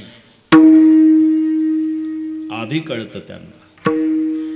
4 महिने आधी कळतं पाऊस कसा होणार. आमची मजल पुढील 2 दिवसात मुख्यत्वे करून बदल होणार नाही. मुसळधार पावसाची दाट शक्यता, समजायचं थेंब पडायचा नाही, आमचा अंदाज. 4 महिने आधी कळतं कावळ्याला. काटेरी झाडावर उन्हाळ्यात घरटे बांधायला सुरुवात कावळ्याने केली, समजायचं यंदा अंग भिजण्यापुरताच पाऊस आहे. आणि दाट पाल्याच्या झाडावर घरटे बांधायला सुरुवात केली की समजायचं खूप यावर्षी पाऊस आहे. 4 महिने आधी कळतं त्यांना. पक्षी ते सुगरण नावाचं पाखरू एवढंच आहे नाना, डाके नाना, ते घरट बांधतंय ना तर त्याचं केवढं डोकं असेल, एवढंसं डोकं, त्याच्यातला मेंदू केवढा असेल, पण त्याची प्लॉट निवडपासून पाटील डोकं, त्याची पसंती कोणती. विहिरीच्या काठाला झाड असावं, त्याची फांदी विहिरीकडे लोंबलेली असावी, ही जागेची पहिली पसंती. नंतर मग बांधकामाला सुरुवात करता येते. हिरवगार त्याचं घरटं का दिसतं तर एकही जुनी काडी गवताची वापरत नाही. ताज हिरवं गवत त्याची काडी वापरतं का 4 महिने घर टिकलं पाहिजे, माझे लेकरं राहणार आहे. आम्ही तर पहिल्याच पावसात आमच्या विटा उघड्या पडतात. त्यांचं मटेरियल. नंतर ते पोर्च, खालचा पोर्च असतो ना 1 फूट लांबीचा असतो, डायरेक्ट प्रवेश नाही. कारण ते असं डोकं चालवतं, सरपटणारा साप फांदीनं आमची पिलं खायला आला तरी त्याला 2 फूट खाली जावं लागेल ना, मग वाकडं होऊन वर यावं लागेल. त्याच्याच वजनानं तो विहिरीत जाऊन पडेल. म्हणून एकाही सुगरण पक्षाच्या गेटवर वॉचमॅन नाही. 3 गोष्टी लक्षात आल्या ना. पक्षी सांगतो, पहिलं जागा निवड, मटेरियल, मग आणि पुन्हा एक पहा, पिलं जेव्हा लहान असतात तेव्हा ते चोचीमध्ये माती आणतं. त्याच्या चोचीत किती येत असेल, हरभऱ्याच्या डाळीच्या दाण्या एवढी दिवसभर, आणि ते माती आतमध्ये लावतं. त्याचा बदाम एवढा तरी गोळा दिवसभरात करतं, ते चिकटून लावतं. संध्याकाळ झाली मग काजवा नावाचा किडा पकडतं आणि तो किडा त्या मातीच्या गोळ्यात अर्धा फसवतो. ते उडण्याचा प्रयत्न करत, चिकटलेलं असते, रात्रभर चमकतं किडा, काजवा. एवढ्याशा घरट्यामध्ये रंगीत ट्यूबलाईट सारखा प्रकाश, बिल भरायची काळजी नाही, लाईट जायचं टेन्शन नाही, उद्या दुसरा किडा. एवढा माणूस पुढे गेला का खरं सांगा. माझं खोटं असेल तर आव्हान आहे माझं, कधी ते घरटं फाडा तुम्ही, तर त्याच्यात प्रत्येक घरट्यात तुम्हाला सुपारी एवढा गोळा मातीचा एका भागाला चिकटलेला दिसेल. तो किडा फसवण्यासाठी आहे. म्हणजे प्रकाश पिलाला एवढा पक्षी. म्हणून माणूस किती विद्वान झाला तरी संसार कसा करावा पक्षापासून शिका. पक्षी अंगणी उतरती, एका गुंतुणिया राहती, तैसे असावे संसारी. संसार में ऐसा रहना जैसे मुंह में जीभ रहती, कितना भी घी खावे तो भी चिकनी नहीं होती. तुम्ही खाऊन पहा, उद्या लोणी मी देत नाही, तुम्ही खात नाही, पण कल्पना तर करा, वाटीतलं लोणी तोंडापर्यंत पोहोचवायचं काम हातात आहे, ट्रान्सपोर्ट. वाटी ते तोंड, वाटी ते तोंड, वाटी ते तोंड, आणि चघळून चघळून ढकलायचं काम जिभेने केलं. जास्त संबंध लोण्याचा जिभेशी आला, हाताने फक्त पोहोचवलं तरी लोणी खाऊन झाल्यावर पाटील म्हणतंय का कोणी, मालक सनलाईट साबून द्या, जीभ घासायची आहे. नाही, उलट गरम पाणी द्यावं पाटील, का हात धुवायचे आहे. कारण हे न खाता चिकटले आणि जीभ लोणी खाऊन अलिप्त राहिली. संसार में ऐसा रहना जैसी मुंह में जीभ रहती, कितना भी घी खावे तो भी चिकनी नहीं होती. म्हणजे याचा अर्थ संसार वाईट नाही, मग त्याच्यात गुंतणं वाईट आहे.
संसारा गुंतसी पामरा.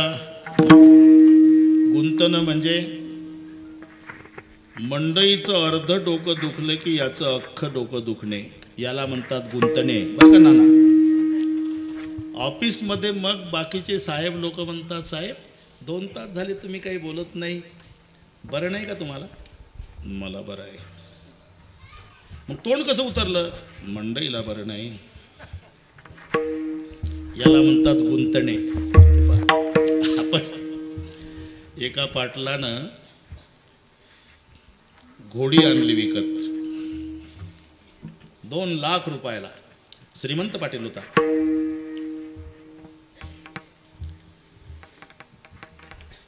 घोडी आजारी पडली. पाटील दरवाजात तोंड उतरून बसला. जाणारे येणारे, बरं नाही का पाटील? मला बरं आहे. तोंड कसं उतरलं? घोडी बिमार आहे, कालपासून हरभरा खात नाही घोडी. 2-3 दिवस.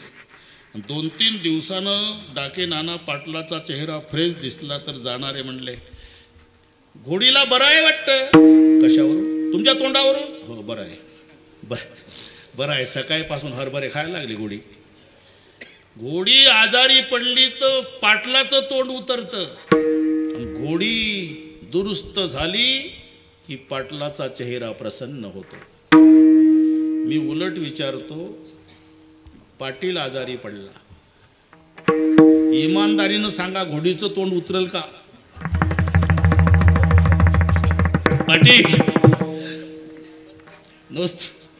नुसतं आजारी नाही पडला, मेला पाटील, तरी घोडीनं 2 किलो हरभरे दाबून खाल्ले. तिला काय?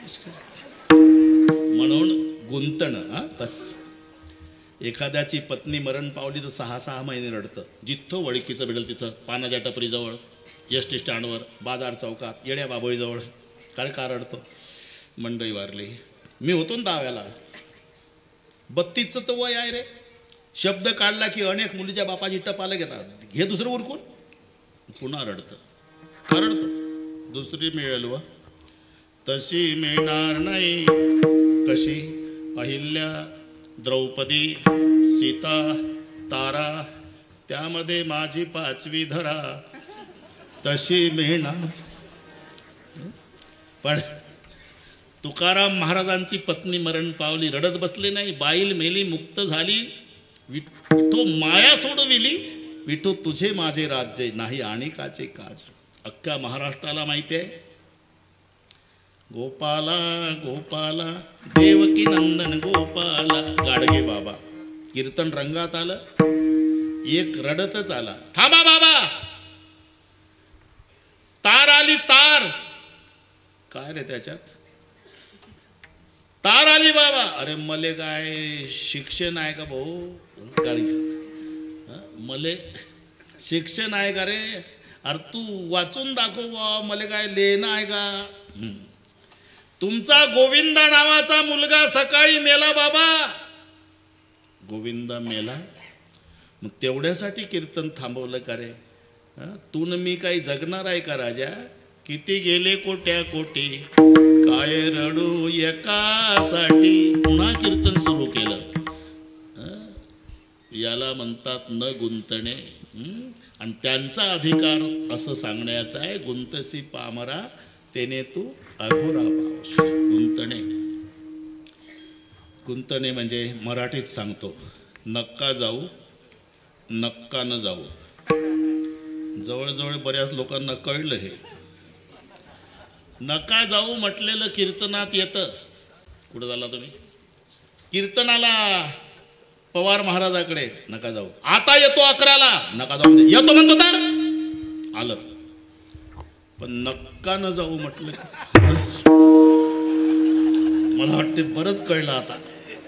का काय किती वर्षांनी पहिल्यांदा आलो राव आम्ही. अण्णा सुद्धा कीर्तनाला होते आणि तुम्ही नेहमीचे बुवा दिसले नाही. निघलो होतो महाराज. काय झालं? ते स्कूटर गाडी काढली महाराज. पेट्रोल नव्हता का? ऐकून घ्या, दम काढा महाराज. मी किक मारली गाडीला आणि आवाज झाला. मंडई बाहेर आली. मी गाडीवर बसलेला होतो. पुढून आली, दोन्ही हँडल धरले. काय झालं? नक्का न जाऊ म्हणली, उतर. बस बस बस जाऊ दे. ये डाके नाना ये. वाईट याला म्हणतात गुंतन. प्रिया पुत्र संसारा गुंतसी पामरा. त्याचा परिणाम माझी माता माझा पिता. मोहाची व्याख्या काय आहे? ये मम देश विलायत है गज, ये मम मंदिर, ये मम थाती, ये मम कामिनी केले करे, ये मम सेवक है दिन राती. मम माता मम पिता ममे ग्रहणे ग्रहम एवं विद मम त्वम यत् समोह इति कीर्तिताः. आणि एकदा माझं माझं माझं करता गेला की मग आसक्ती माझेपणापासून, आसक्तीपासून वासना आणि वासनेपासून पुन्हा जन्म. म्हणून तेने तू अघोरा पावसेल. प्रिया पुत्र संसारा गुंतसी पामरा तेने तू अघोरा पावसेल. आता काय करू? आता एवढंच कर, उद्यापासून एका जनार्दनी चिंतित पाय. एका जनार्दनी चिंतित पाय.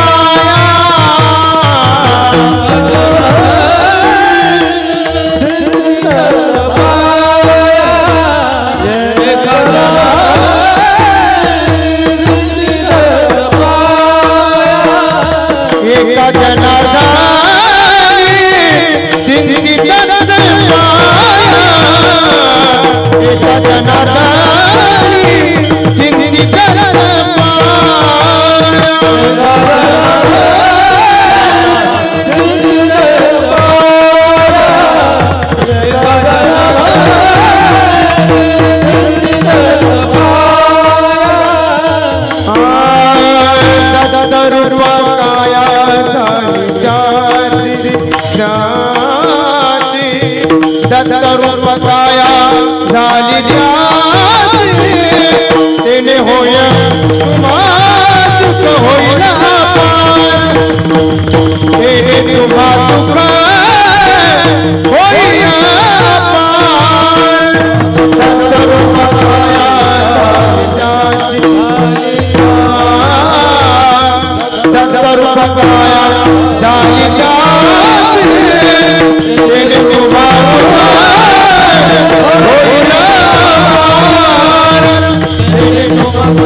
सतया सागर अशुभाव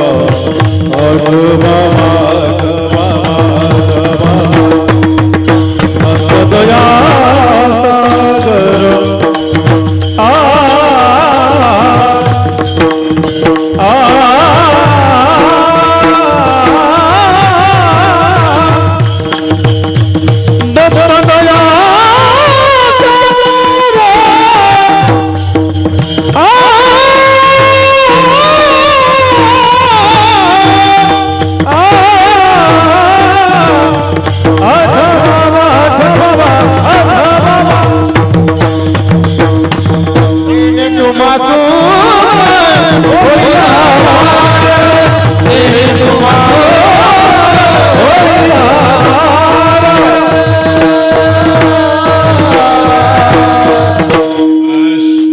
काशीनाथजी मजा आली हा. ते आपलं थोडं 10 मिनिट बंद पडलं होतं पण पुन्हा गायनाचार्य मंडळी होती ना. आमना हे आता इकडचं वैभव आहे. आता या सगळ्या जनाबाई टाळ घेऊन उभे. हे सगळे ज्ञानेश्वर महाराज, ज्याने हे विद्यार्थी निर्माण केले त्या गुरुजीला कोटी कोटी धन्यवाद आहे. आम्ही नेहमी सांगतो, हजारो लोकांच्या पुढे कीर्तन करणारा महाराज मोठा नाही, हजारो कीर्तनकार निर्माण करणारा महाराज मोठा. आनंद वाटला. बरेच दिवसाची पवार महाराजांची इच्छा होती, तो आज योग जुळून आला. कोरोनानंतरचे हे कार्यक्रम आहे. 2 वर्षे पाटील चाकरवाडीचा आहे आपला कार्यक्रम, थोडक्यात करावा लागला 2 वर्षे. आता पुन्हा उत्साहात होईल. हो वा वा. अण्णा आहेच, अण्णा आहेच, अण्णा आहे म्हणजे आम्ही आहेच. करून हे चांगलं आहे. अन्नदान, गायीची सेवा, इथे फार मोठं कार्य आमच्या पवार महाराजांचं चालू आहे. हे पहा, तिथे गेल्यानंतर कळतं. इथे दैवत कारण पाऊल टाकला की लक्षात येतं. ते मायबाप, श्रद्धा आणि विश्वास, मग यांच्या पोटी जन्म कोणाचा होतो? पुरुषार्थ आणि विवेकाचा. श्रद्धा पार्वती, शंकर विश्वास. जन्म झाला ते 2, कार्तिक पुरुषार्थ आणि विवेक म्हणजे गणेश. तसं दत्तप्रभूचा जन्म कोणापासून आहे? गुणातीत आणि द्वेषरहित. हे 2 नावं लक्षात घ्या. अनसूया आईचं नाव, असूया म्हणजे द्वेष होतो आणि अन म्हणजे नाही. द्वेष नाही ती माता. आणि अनकारार्थी त्रिसंख्यात्मक आहे. तिन्ही गुणाचा संबंध नाही. गुणातीत पिता आणि द्वेषरहित माता, अशा दाम्पत्यापोटी जन्म होतो तो गुरुदेव दत्ताचा. इथे हे साक्षात आहे. पाऊल टाकल्यावर आपल्याला भास होतो. इथे अन्नदान चाललेलं आहे आणि एक सीत दिधल्या अन्न, जो अन्नदाता असेल, एक सीत दिधल्या अन्न कोटी कुळाचे उद्धरण. इथे तुम्ही जर या दरबारात दान केलं तर दत्त भगवान 1000 पटीनं वापस केल्याशिवाय राहणार. त्याला 1000 हात आहे. 2 हाताचा माणूस किती घेणार आहे? म्हणून ही तुमच्याकडून सेवा घडावी. आता पवार महाराजांनी पहिल्यांदा आणलं, आनंद वाटला. अण्णा आले म्हणून तर डबल आनंद झाला आमचा. फार 2 वर्षाचा भाग गेला आणि शीन गेला. आता आपण सगळे मिळून कोरोनाला प्रार्थना करू, भाऊ आता नको रे येऊ. कारण 2 वर्ष काय झालं माहिती आहे ना? मुलगा मेला त्याच्या प्रेत यात्रेला बाप नाही, बाप मेला तर अंत्ययात्रेला मुलगा नाही, बायको मेली तर पती नाही. त्याहीपेक्षा मोठ्या शहरात फजिती अशी झाली, मायबाप दवाखान्यात मेले, तिकडेच विल्हेवाट लावली, 2 मुलं फ्लॅटमध्ये लटकले. त्यांचे फ्लॅट सिस्टीम आहे ना, खेड्यात कोणी जीव लावतं शेजारचं. शहरात नाही. 4 वर्षाचा मुलगा आणि 6 वर्षाची मुलगी आई बाबा करून दाराला थापा मारून रडत होते. शेजाऱ्यांनी दार तोडलं, बाहेर काढले, मुलं रोडवर आणून सोडले, भिकाऱ्यानं नेले टोल नाक्यावर भीक मागायला. अशी फजिती कोरोनाने 2 वर्षात केली. आता आपण काय शिकायचं? कोण काय घेऊन गेलं? राजकीय क्षेत्रातले गेले, राजीव सातव सारखे गेले, 41 वर्षाचं वय. आमच्याही क्षेत्रातले गेले, इंगळे बाबा आता गेले, देवत महाराज गेले, कैकाडी महाराज, वाना उत्पात, भागवतानंद गिरी, मोठे महात्मे गेले. आता एकच विनंती आहे, शेवटी काही घेऊन जायचे नाही कोरोनापासून, हे शिका. शेवटच्या श्वासापर्यंत एकमेकावर आता जीवापाड प्रेम करा आणि एक दिवस आनंदाने जगाचा निरोप घ्यायचा आहे. आता ज्ञानेश्वर माऊली भजन जय विठ्ठल अर्ध्या मिनिटात दोन्ही होईल. नंतर टाळकरी महाराज खाली बसतील आणि मग आमचे अण्णा तुम्हा सर्वांचे आभार मानतील, त्यांचं मनोगत व्यक्त करतील. आणि मग मी म्हणेल आता उठा, तेव्हा उठायचं. तोपर्यंत जागा सोडायची नाही. ज्ञानेश्वर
दत्त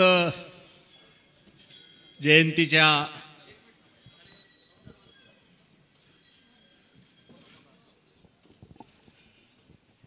उत्सवामध्ये अवधूत दत्त संस्थान या ठिकाणी आज हा हरिभक्तपरायण रामराव ढोक महाराजच्या मुखातून आणि कंठातून अमृत सिंचनाचा योग आला. मला येताना आमच्या गाडीतल्या एका माणसानं, मी नाव नाही सांगा, विचारलं की खूप गर्दी जमली, गाड्या फेड्या एवढ्या कशा आल्या इथं? मी म्हणलं रामराव ढोक महाराजचं कीर्तन ऐकायला चाललो होतं आपण. डोंगरावर जरी बोललो आणि रस्ता नसला तरी मुंग्यासारखी माणसाची रीग लागते तिथं. आणि हे तर बिडात जवळपास गाव आहे हे. आणि त्यामुळं या अवधूत दत्त स्थानाला 12 वर्ष एक तप पूर्ण झालंय. आणि त्या तपपूर्तीला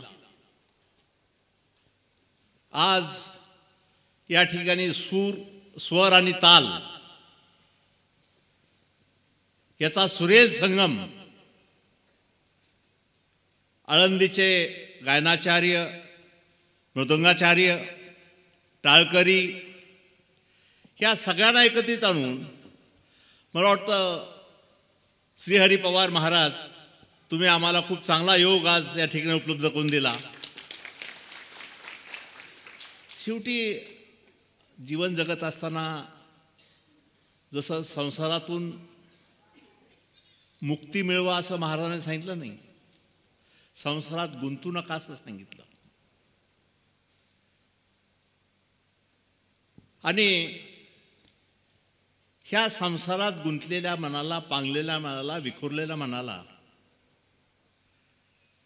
कुठंतरी स्थिर करायचं असेल, काही काळ निवांत क्षण गुजरायचे असतील तर हमखास आणि आवर्जून माणसं ढोक महाराजची वाणी ऐकायला येतात. वाणी आणि विना हे जेव्हा सैक होता त्याचा विण्याचा टणत्कार आणि वाणीतून निघाला आकार ओंकार,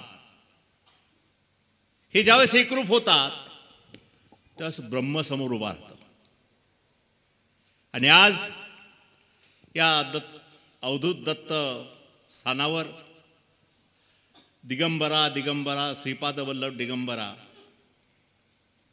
रूप पाहता लोचनी सुख झाले हो साजनी, तो हा विठ्ठल बरवा माधव बरवा. नामस्मरण परमेश्वराचं केलं, भगवंताचं नाव घेतलं, जय श्री हरी म्हणलं, जय हरी म्हटलं तर आपली संसाररूपी नौका ही वाऱ्यात वादळात किनारी सुखरूपपणे लागते. हा विश्वास वारकरी संप्रदायानं ह्या महाराष्ट्रातल्या तमाम कष्टकरी श्रमकरी समाजाच्या मनात जोपासलाय, अंकुरलाय, तो वाढलाय. वटवृक्षात त्या विश्वासाचं रूपांतर झालंय. आणि चित्र आपण पाहतो ते की अनेक काबाड कष्ट करणारी माणसं आळंदी पंढरपूर ज्यावेळेस यात्रा असतात त्यावेळेस महाराज मी सांगू इच्छितो की बीड जिल्हा असा आहे की ज्यांनी वैभव टिकवलं, म्हणजे भक्ताच्या भक्तीला देवापेक्षा मोठं महत्त्व आहे. आणि ही भक्ती, हे भक्तीचं साठं लोटं आणि हे भक्तीचं नातं पिढ्यानपिढ्या दृढ करणार हा बीड जिल्हा आहे. वारी आजोबांनी केली असल, नातू पण आज वारी करतो न चुकता. ही श्रद्धा आणि ही परंपरा ही जाणीवपूर्वक ह्या जिल्ह्यानं जतन केलेली आहे. आणि त्यामुळे अनेक बाबतीत आम्ही कमी जास्त असू, मागासलेले असू मराठवाड्यात महाराष्ट्रात, पण अध्यात्माची श्रीमंती आणि वैभव याच्यामध्ये बीड जिल्हा हा तसुभरही मागं नाही. आणि आपण येता जिल्ह्यात वेगवेगळ्या कार्यक्रमाच्या निमित्त येता, माऊलीच्या त्या ठिकाणी पुण्यतिथीच्या निमित्ताने येता आणि सातत्यानं तुम्ही आला की मग चुंबक आलं की लोखंडाचे कण तिकडे आकर्षित होतातच, न कळत न सांगता. हा गुण आहे चुंबकाचा, गुणधर्म आहे. आणि त्यामुळं हे जखडून ठेवणं, बांधून ठेवणं आपुलकीच्या भावनेनं, प्रेमाच्या भावनेनं, प्रेमाच्या नात्यानं, मला वाटतं हा चमत्कार, हा साक्षात्कार हा आपल्या समवेतच आम्हालाही घडतो. त्यामुळे आम्ही स्वतःला भाग्यवान समजतो. नावात आता सुगरणीच्या खोप्याचं सांगितलं, मी पण बारकाईनं बघणार. सुगरणीचा खोपा खरंच तुम्ही एवढं बारकावे आम्हाला लक्षात आलं नाही कधी. खोपा एकदा हातात घेऊन कसा विणलाय ती विणा पण पाहिली. सुगरणीचा खोपा म्हणतो बहिणाबाईनं, कवयित्री बहिणाबाईनं सुगरणीच्या खोप्याबद्दल खूप सुंदर वर्णन केलं आहे. इवलीशी चोच त्यातून कशी पिलाला भरवते हे वर्णन सार्थपणे केलं आहे. पण तू त्या खोप्यामध्ये काजवा पकडून काजव्याची चमक तिथं यावी याकरता तिथं टाकतात. हे अद्भुत गोष्ट, ही कुणाला सहसा माहिती नाही. हे गुपित हे आपण सांगितलं. मला वाटतं हे बारकावे अतिशय संसारातले, समाजातले हे निरीक्षण, हे बारकाव्याचं निरीक्षण आणि त्या माध्यमातून लोकांमध्ये जनजागृती करणं. आम्ही आता राजकारणात आहेत, समाजकारणात आहेत. कधी वड्याला पाणी जास्त येतं म्हणतात, वडा तात्पुरता पार करता येत नाही म्हणतात, तास 2 तास बसावं लागतं. तशी परिस्थिती झाली आमची. पट्टीचे पाहुणार असले तरी अलीकडेच बसावं लागलं, काय त्याला इलाज नाही.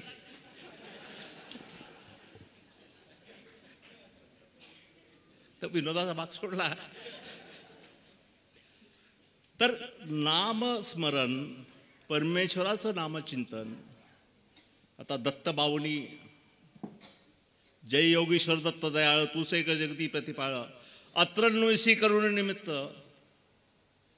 दत्तबाऊनी हा म्हणजे माणसाच्या मनाला भुरळ पाडणारा आणि माणसाच्या मनाला मुक्ती मिळवून देणारा हा दत्तबाऊनीचा मी दररोज मंत्र म्हणतो. जसं अलंकापुरी पुण्यभूमी पवित्र, तिथे नांदतो ज्ञानी राजा सुपात्र, तया आठविता महापुण्य राशी, नमस्कार माझा सद्गुरु ज्ञानेश्वराशी.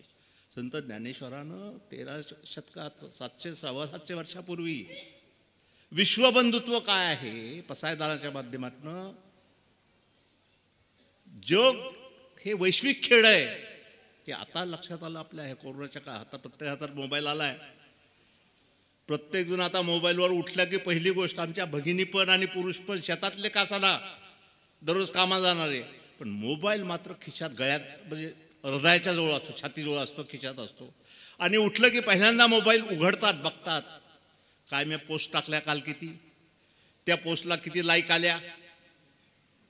जास्त लाईक नाही आल्या तर दिवसभर बेचैन राहतो माणूस. तो उपाशीपोटी राहिला तरी ही बेचैनी मनाची ही त्याला सुचू देते की एवढी चांगली लाईक मी टाकली, पोस्ट टाकली, त्याला 200च लाईक कशाला. मी मंत्रालयातलं एक उदाहरण सांगतो, छोटंसं, वेळ थोडं मजेशीर उदाहरण आहे.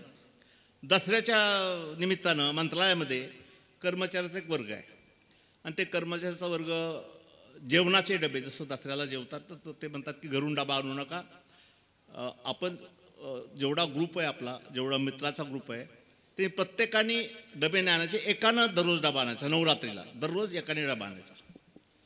तर दररोज डबे आणायचे, दुपारी आनंदानं खायचं, संध्याकाळी घरी जायचं गप्पा मारत.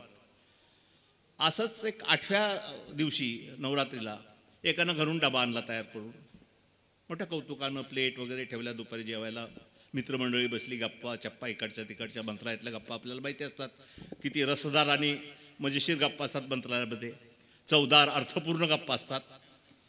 आणि त्या गप्पा मारताना मग त्याने डबा उघडला, सगळं घरी विचारलं त्यांनी पत्नीला, बायकोला त्याच्या, की चांगलं चांगलं करून द्यायचं, माझे जवळचे मित्र आहेत त्यांनी कौतुक करायला पाहिजे, नाही तर असं पुन्हा नाव ठेवलं नको मला. ती म्हणजे नाही, मी भरून व्यवस्थित करून देते. दिला डबा, वाढले. आणि ज्यावेळेस टाकलं भाजी भाकरी वरण जे काय आणलं असेल ते, आणि खाल्लं मित्रांनी, पहिला घास तोंडात टाकला आणि बाजूला सारला. अरे म्हणले काय तुझ्या बायकोचा हाताचा स्वयंपाक रे, पार चवना धव म्हणले ह्याला, काय आमच्यात घातलं म्हणले तोंडात तू आणून, आणि असं कसलं तू दररोज कसा खातो म्हणले घरात 365 दिवस. तेव्हा आला तावातावानं घरी, बायको बाहेर गेली होती, तावातावानं वाट बघत बसला.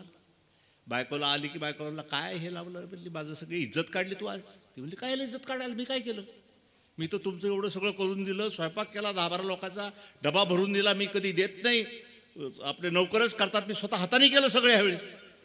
मग हाताने केलं तर मग सगळे माझ्या नावानं ठोठो ओरडायला लागले. म्हणले कुणी मीठ झालं जास्त झालं म्हणते, कुणी तिखट जास्त म्हणते, कुणी खारट जास्त झालं म्हणते, असं म्हणाले. ती म्हणली थांबा, बोल नका मला काही पण. आत गेली तातारा, बेडरूममधून मोबाईल आणला काढून, उघडला, ओपन केला, आणि ती म्हणली बघा ही रेसिपी म्हणतात त्याला, जे टाकतात ना भाजी वरण करताना किंवा आपण स्वयंपाक करताना, ही रेसिपी बघा म्हणले. आणि ह्या रेसिपीला 500 लाईक आल्यात, 500 मोबाईलवर 500 लाईक आल्यात. ही रेसिपी आवडली 500 लोकांना मोबाईलवर, आणि तुम्हाला 12 लोकांना कशी आवडली नाही खायला. म्हणजे आभासी जग कसं असतं, म्हणजे मोबाईलवर रेसिपी आवडली, रेसिपी म्हणून प्रत्यक्षात जेवण आवडल, ही जी भास आणि धारणा हल्लीच्या काळात झालेली आहे. आणि मला वाटतं कवी कुसुमाग्रजांना मला पाठ्यपुस्तकात एक कविता होती, कोलंबस, जगज्जेता कोलंबस ज्यांनी शोध लावला, त्या कोलंबसाची कविता होती, अनंत आमची ध्येयासक्ती, अनंत आशा. म्हणजे माणूस हा एवढा विक्रमी पराक्रमी आहे की तो जग जिंकू शकतो.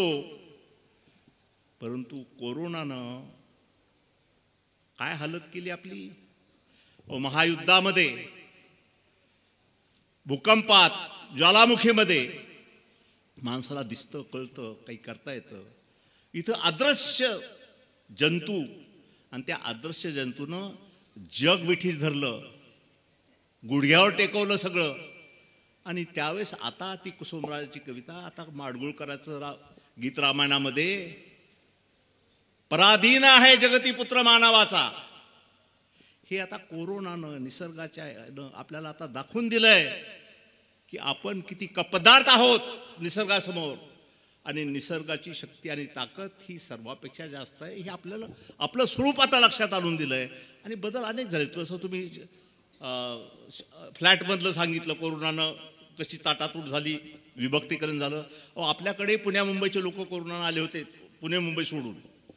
गावात आले तर गावातल्या लोकांनी रस्त्यात खड्डे, गाड्या उभ्या केल्या की घरात यायचं नाही, गावात यायचं नाही, शेतात राहायचा होता दिवस क्वारंटाईन होऊन.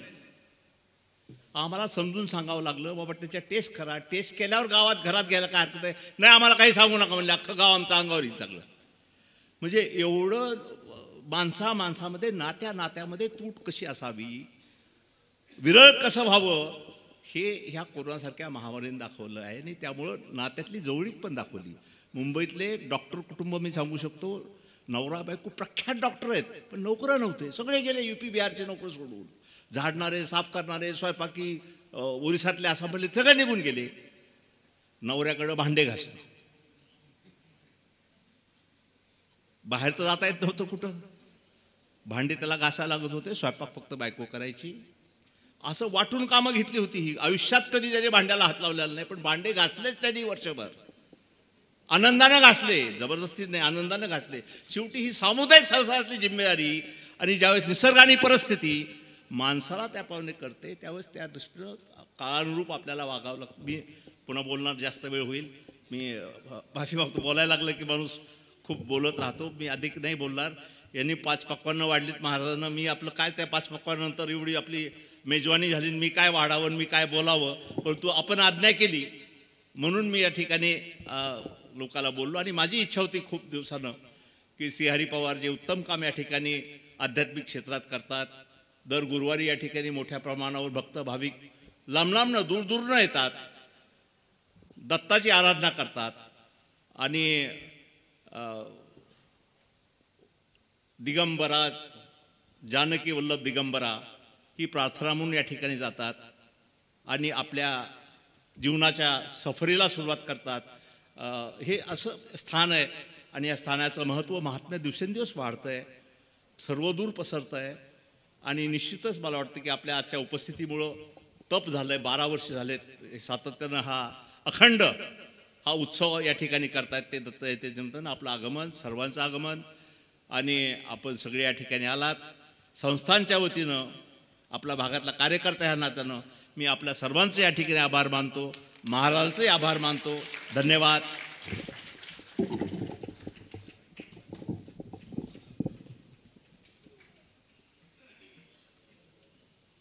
लोकनेते माजी मंत्री जयदत्त अण्णा क्षीरसागर साहेब यांचा संस्थांच्या वतीने पवार महाराज हे सत्कार करू इच्छित आहेत. अण्णांनी त्याचा स्वीकार करावा. अण्णा जरी म्हटले असले